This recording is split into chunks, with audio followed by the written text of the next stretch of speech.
Assalamualaikum warahmatullahi wabarakatuh. Selamat malam pemirsa sekalian yang berbahagia. Kali ini kita akan bincang-bincang mengenai tanaman yang sedang tren beberapa tahun terakhir ini, yaitu tanaman porang atau Amarbopalus moelleri. Kenapa tanaman ini viral? Karena memang biasanya karena menghasilkan pendapatan yang luar biasa.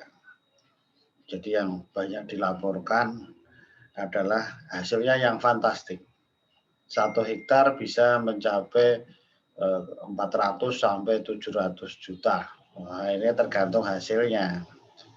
Apakah benar ini? Wah, ini pertanyaannya, sehingga jika kita berbicara ini kepada masyarakat, ini ternyata masyarakat juga hati-hati. Saya takut, Pak, nah, gitu, takut menanam dari apa yang sering sedang tren, sedang viral. Ya.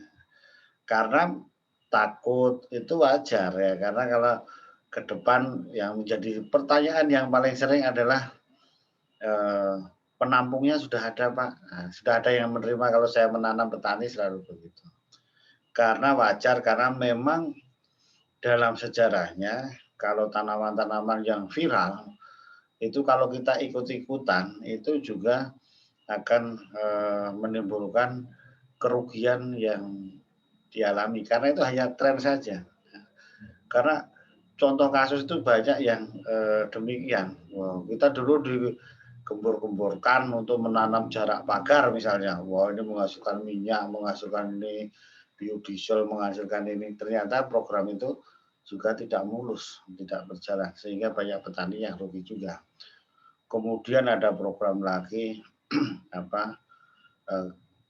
serat itu, KNAF itu. Juga demikian yang lain-lain juga.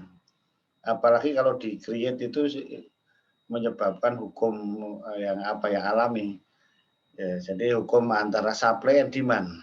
Jadi kebutuhan dan permintaannya itu. Jadi ya, Pak, nanti gimana kalau yang nanam sudah banyak harga turun? Ya itu pasti itu. Jadi tidak bisa dibantah, hanya ya seberapa turunnya, kemudian prospek-prospek yang lain juga harus dilihat. Sehingga wajar kalau nanam ini menjadi takut, Pak, karena kasus-kasus yang dulu juga demikian. Oh, kalau dulu booming mengenai bunga aglonema, bunga jemani, anthurium, harganya mahal, banyak orang yang masuk, itu ternyata habis itu turun, jatuh, nah itu harganya. Nah, apakah kurang demikian? Ya bisa jadi. Ya, oleh karena itu tentunya perlu kita analisis, ya tidak buru-buru, tetapi juga jangan terlambat. Nah, jadi petani seharusnya juga mencoba tidak luas dulu, dikuasai teknologinya, baru dikembangkan, skalanya dinaikkan menjadi lebih luas lagi. Maaf. Oleh karena itu dalam menanam porang ini, setelah menguasai, kemudian dicoba dalam skala yang kecil dulu, kemudian dijajaki pasarnya.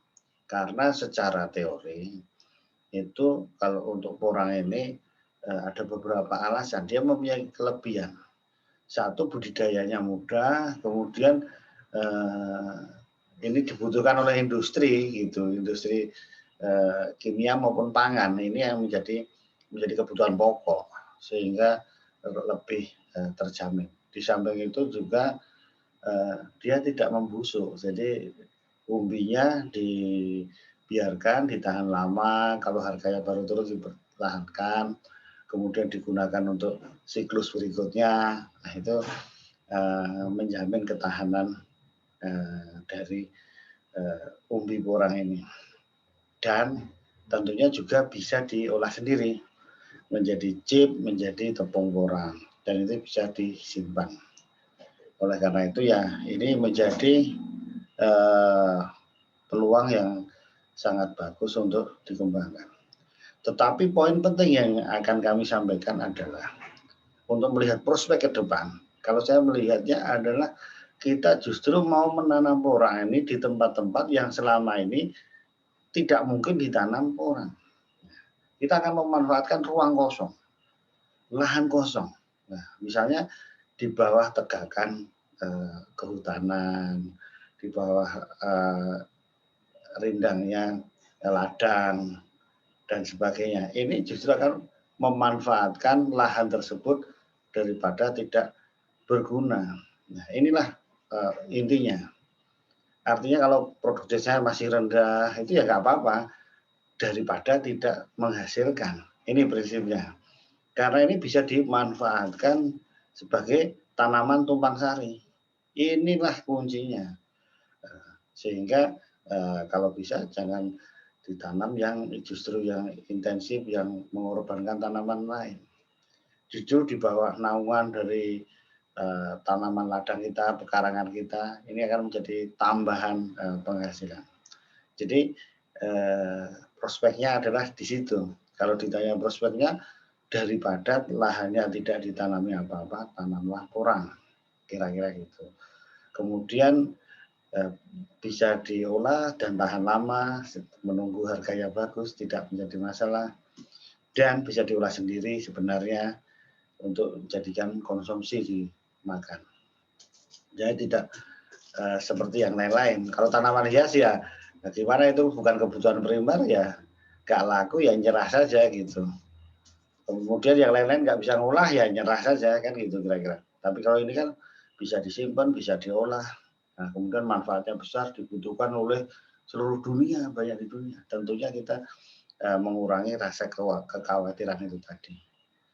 Meskipun demikian kita juga tetap hati-hati dalam pengembangannya, kuasai teknologinya dulu, kemudian jangan buru-buru, tapi juga jangan terlambat. Demikian pemirsa, mudah-mudahan cerita ini akan menambah semangat kita untuk menanam porang. Tidak terlambat, tapi juga jangan terlalu hati-hati, karena memang nanti kita akan menjadi pionir, jangan jadi follower yang mengikuti terlalu terlambat. Nah, kita akan untuk diversifikasi pangan dan sebagainya, ketahanan pangan untuk kita semua. Terima kasih, mudah-mudahan bermanfaat. Assalamualaikum warahmatullahi wabarakatuh.